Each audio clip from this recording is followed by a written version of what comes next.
Дүйшөнбек Зилалиев кармалды. Анын байлыкты мыйзамсыз топтогону айтылууда.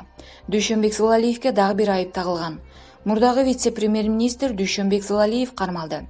Бул туурасында укук коргоо органындагы өздүк маалымат булагы билдирди. Ал чет өлкөгө чыгуу ниетинде бара жатканда кармалып, артка кайтарышкан.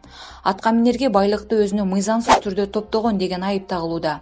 Учурда Зилалиев убактылуу кармоочу жайга киргизилди. Ал кылмыш жаза кодексинин 308 беренесинин 1-бөлүгү менен кармалгандыгын айтты.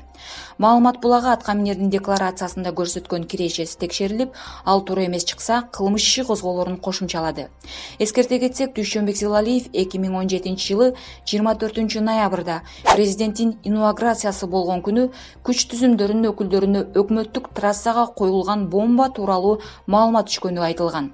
Кабарды Ички иштер министринин академиясында окуган кыз Зилалиевке таянуу менен билдирген.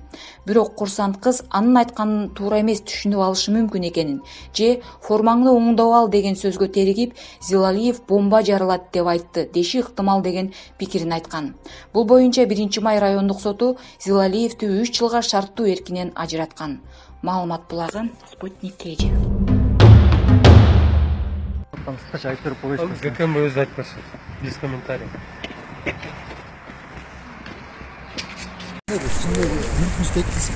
Жок. Аны бардыгын угасыңар. Жок. Макул эмес.